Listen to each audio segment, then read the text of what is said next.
Bueno, para la inmersión profunda de hoy vamos a sumergirnos en algo que, personalmente me ha volado la cabeza. Hablamos de 1947, ¿vale? Ya, muchísimo antes de que se pusiera de moda todo esto del mindfulness o el bienestar digital. Exacto. Décadas antes de que la gente empezara a pagar retiros para aprender a vivir el presente. Y llega un texto dictado en México que propone una idea verdaderamente singular. Plantea que la mente humana funciona como un receptor de radio. Como una antena. Eso es, una antena que necesita imperiosamente apagar el ruido del pasado para poder captar las señales del universo.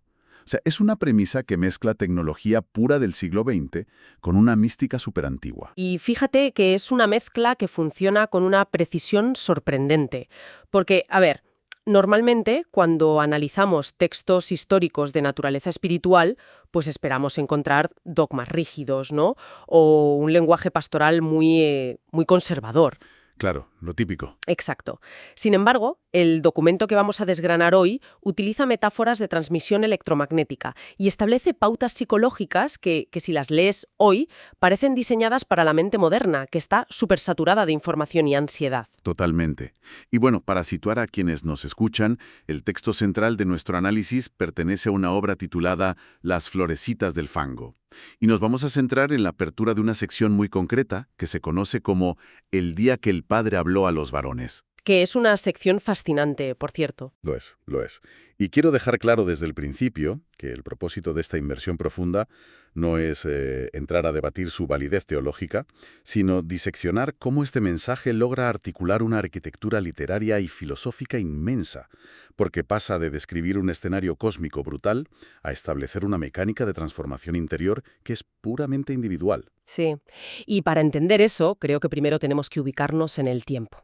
El documento tiene una fecha fundacional muy clara, el 24 de agosto de 1947. Que no es un día cualquiera, claro. Para nada. El texto describe esa fecha como un alba de gracia escogida. Y a ver, para comprender la magnitud de lo que se expone, hay que entender el marco temporal de esta doctrina. Habla de una manifestación divina que se extendió por un periodo muy específico de 66 años. Madre mía, 66 años. Sí. Y 1947 se sitúa justo en el núcleo de ese periodo.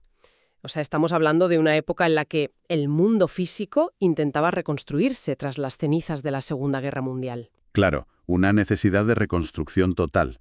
Y eso nos lleva a la primera gran imagen del texto, porque el mensaje no empieza con un tono terrenal, describe a la presencia divina descendiendo desde la escala de perfección hacia la de Jacob. Una imagen potentísima. A ver, vamos a desglosar esto, porque la metáfora clásica de la escala de Jacob nos remite al Génesis, ¿no? A esa escalera que conecta la tierra con el cielo. Pero da la impresión de que el documento le otorga un matiz propio, mucho más estructural. Exactamente. En este marco doctrinal, la escala de Jacob no es solo una visión de ángeles subiendo y bajando. Representa, y esto es clave, la reencarnación de los espíritus. Ah, vale, vale. Sí, los peldaños de esa escala simbolizan las múltiples oportunidades y vidas que el espíritu humano debe recorrer para su evolución. Entonces, al decir que la deidad desciende desde la inalcanzable escala de perfección hasta la escala de Jacob, se establece un puente directo. O sea, baja al nivel humano. Eso es. La perfección absoluta, que sería incomprensible o fulminante para nosotros, se adapta, baja la frecuencia y entra en el ciclo evolutivo humano para hacerse inteligible. Fíjate, es como observar la red eléctrica de un país. A ver, explícate. Pues tienes una central nuclear o hidroeléctrica que genera una cantidad de energía brutal, inmanejable. Si conectáramos el enchufe de una casa directamente a esa central, la casa entera volaría por los aires. Claro, te cargas la instalación entera. Exacto. Hace falta una serie de estaciones transformadoras que vayan reduciendo el voltaje poco a poco hasta que, al final, esa inmensa fuerza inicial sirva simplemente para encender la bombilla de una lámpara sin quemar los cables. Me encanta esa analogía. Pues la escala de Jacob actuaría como ese transformador gigantesco. Permite que la energía perfecta entre en el circuito humano sin destruirlo. Es que esa analogía de la red eléctrica ilustra perfectamente la mecánica del descenso. El objetivo de bajar el voltaje no es disminuir el valor de la energía, sino hacerla operativa y asimilable para quienes están en el otro extremo. Claro, el receptor. Y eso nos lleva a mirar quiénes componen ese otro extremo. El mensaje se dirige a los presentes, agrupados allí en México en 1947, pero los identifica de una manera colosal. Afirma que esa asamblea es el pueblo amado de Israel y que están allí en representación de los 7 sellos y de las 7 iglesias. Y aquí es necesario detenerse y pedir un poco de claridad técnica. A ver, dime. Porque, claro, cualquiera que tenga una mínima noción de textos apocalípticos escucha 7 sellos y automáticamente piensa en catástrofes, jinetes y el fin del mundo. Ya, es la asociación inmediata, sí. Y el texto también menciona que esto ocurre en lo que denominan el tercer tiempo. ¿De qué estamos hablando exactamente en el contexto de esta obra? Es una distinción crucial. En la doctrina de este texto, la historia espiritual de la humanidad se divide en 3 tiempos. El primer tiempo correspondería a la época de Moisés y la ley escrita en piedra. Vale, el origen. Sí. Luego, el segundo tiempo sería la figura de Jesús y el mensaje del amor. Y el tercer tiempo, que es el que nos ocupa en este documento, se define como la era del Espíritu. La era del Espíritu. Eso es. Es un tiempo donde ya no hay formas físicas ni figuras mesiánicas tangibles, sino una comunicación directa de espíritu a espíritu. Y en cuanto a los 7 sellos y las 7 iglesias, aquí no representan un castigo apocalíptico de destrucción. Ah, menos mal. Simbolizan capítulos, etapas de evolución de la humanidad y del desarrollo de esta misma congregación. Representan la totalidad del viaje espiritual. Pero a ver, hay algo que resulta profundamente disonante en este punto. Pensemos en las personas físicas que estaban sentadas escuchando este mensaje en 1947.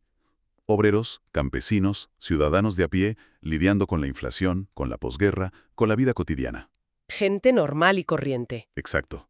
Y de pronto se les dice que ellos, un grupo reducido en un recinto específico, representan la totalidad de la historia espiritual humana, los 7 sellos en su conjunto. Desde un punto de vista psicológico, imponerle la carga de representar a toda la humanidad a una persona común y corriente parece abrumador. ¿No es una responsabilidad aplastante? Bueno, podría parecerlo si se aborda desde el ego o desde una responsabilidad puramente material. Pero el documento construye lo que se conoce como un colectivo doctrinal. ¿Un colectivo doctrinal? Sí, o sea, no se les está diciendo que ellos como individuos con nombres y apellidos sean los salvadores del mundo. Se les está indicando que su reunión actúa como un microcosmos. Son una muestra representativa. Ya entiendo. Es algo simbólico pero activo. Exacto. El propósito no es abrumarlos, sino sacarlos de su insignificancia percibida. Al vincular a un trabajador común de 1947 con un linaje espiritual que abarca milenios, el texto busca forjar lo que denomina el hombre nuevo. El hombre nuevo. Ese concepto es súper interesante, porque el texto condiciona su creación a recibir el hálito del Santo Uno en cuerpo, alma y espíritu. Y señala que la luz del espíritu creador debe ser la causa primera de la alegría. Lo cual, si lo piensas, rompe por completo con la noción reactiva que solemos tener del bienestar. ¿A qué te refieres? Pues que normalmente la alegría humana es un efecto secundario, ¿no? Conseguimos un buen trabajo, la familia tiene salud o logramos un éxito y como consecuencia de esa causa externa experimentamos alegría. Claro, siempre dependemos de lo de fuera. Aquí la causalidad se invierte. La luz interior, cultivada en la parte más profunda del individuo, debe ser el motor autónomo de la alegría. Es una alegría existencial e incondicional, que sostiene al hombre nuevo independientemente de si el entorno material está en crisis o no. ¡Qué potente! Y esto, claro, plantea la incógnita central de todo este análisis. Si el objetivo es crear este hombre nuevo, impulsado por una alegría incondicional, ¿cómo se transfiere exactamente esa luz desde la divinidad hasta el interior de una persona? ¿Cuál es el mecanismo? Esa es la gran pregunta. Y aquí es donde se pone realmente interesante porque el texto introduce su versículo ancla, el más emblemático. Dice literalmente: «Yo soy el amor que se manifiesta a través de antena humana, para hacerse una potencia de luz vibrante en el corazón de los hombres». Es que el uso del término antena humana es un giro retórico brillante. O sea, pasamos de imágenes solemnes y milenarias como la escala de Jacob y los sellos a un componente de hardware de telecomunicaciones del siglo XX. Es una disrupción tremenda. Deliberada, además. En la década de los 40, la radio era el paradigma del avance tecnológico. Las ondas de radio cruzaban océanos, invisibles, pero cargadas de discursos que podían cambiar el rumbo de una guerra. Ya, pero esas ondas de radio, por muy potentes que sean, son completamente inútiles si no hay un aparato receptor encendido y correctamente sintonizado en el otro extremo. Exacto. No sirven de nada. Si no hay antena, la sinfonía se pierde en el vacío. Al definir a la humanidad como una antena, el texto establece que la manifestación en este tercer tiempo requiere sí o sí la participación activa del ser humano. El amor no rompe las puertas, simplemente se emite.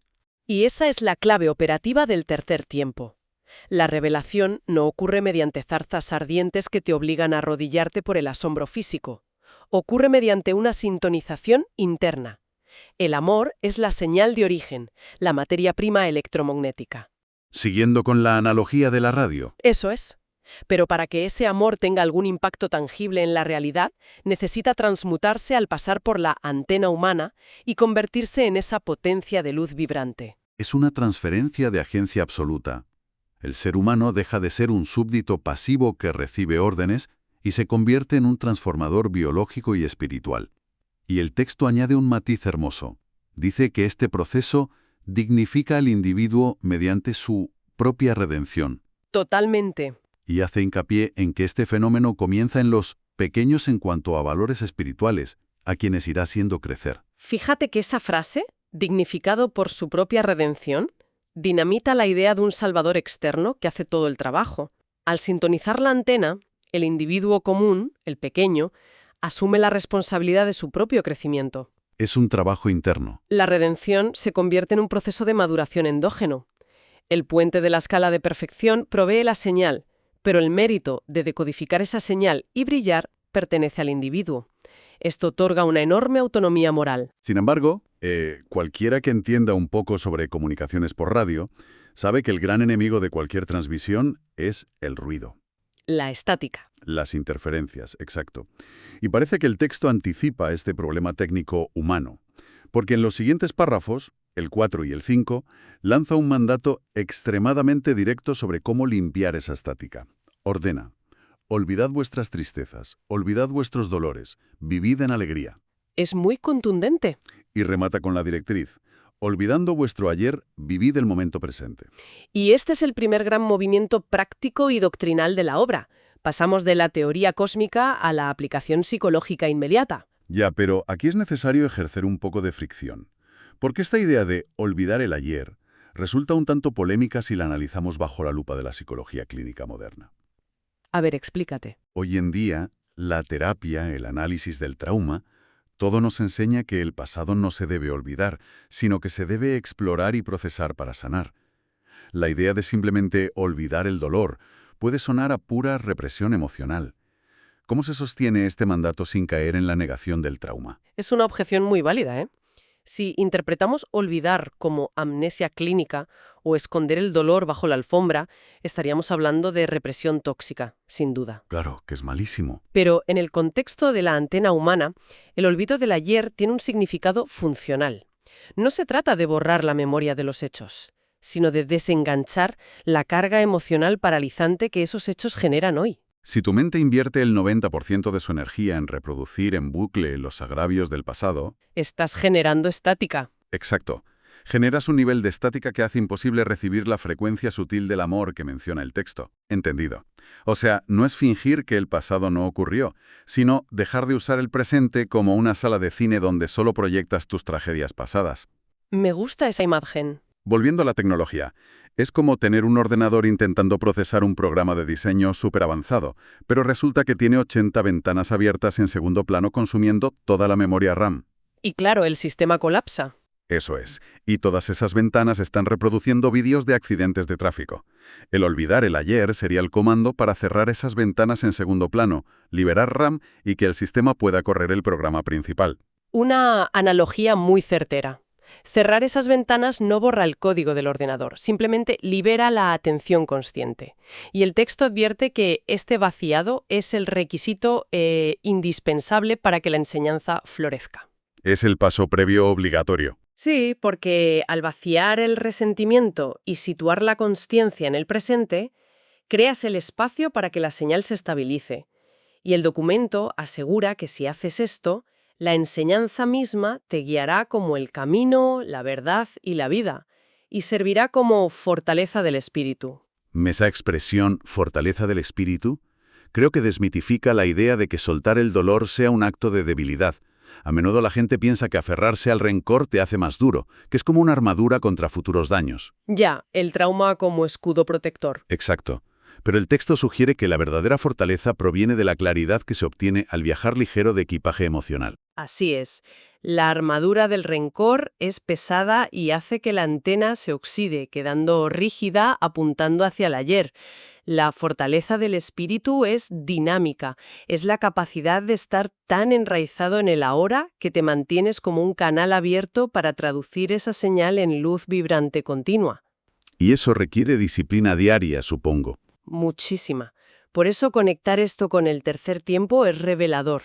En esta etapa la responsabilidad recae completamente en el fuero interno de cada persona. No hay intermediarios que ajusten la antena por ti. Es alucinante observar el trayecto que hemos recorrido hoy. Partimos de una visión grandiosa, el descenso de la divinidad a través de los peldaños de la reencarnación de la escala de Jacob. Vimos a un grupo de personas corrientes elevadas a la categoría de microcosmos, los 7 sellos. Y desde esa escala macroscópica, el mensaje hace un zoom brutal hacia la intimidad de la mente, con esa metáfora impecable de la antena de radio. Que nos recuerda que esa fuerza colosal se vuelve inoperante si no encuentra un receptor limpio y afinado. Ese contraste entre lo cósmico y lo íntimo es lo que hace que el documento sea tan magnético. Y nos deja una herramienta de un pragmatismo brutal. Totalmente pragmático. En un mundo donde constantemente nos enseñan a acumular experiencias e identidades basadas en heridas del pasado, este texto nos exige soltar la mochila del ayer para tener las manos libres en el presente. Es un llamamiento a la soberanía de nuestra atención. Si asumimos que somos conversores de energía, la calidad de nuestra atención dictará la calidad de la luz que proyectemos. Vivir el presente deja de ser un consejo de revista y se convierte en un deber ético y existencial. Una responsabilidad fascinante, sin duda. Vivimos invirtiendo horas en asegurar que nuestros móviles tengan la mejor cobertura, pero este análisis nos empuja a mirar nuestro propio hardware emocional. A revisar nuestra propia antena. Exacto. Y nos deja con una pregunta ineludible para que quienes nos escuchan le den una vuelta hoy. Si aceptamos que funcionamos como una antena inmersa en un mar de señales y sabiendo que el ruido de nuestros propios dolores sigue emitiendo de fondo, ¿qué trabajo de mantenimiento interno estamos dispuestos a hacer hoy para silenciar esa estática? ¿Y qué frecuencia vamos a elegir sintonizar para los que nos rodean?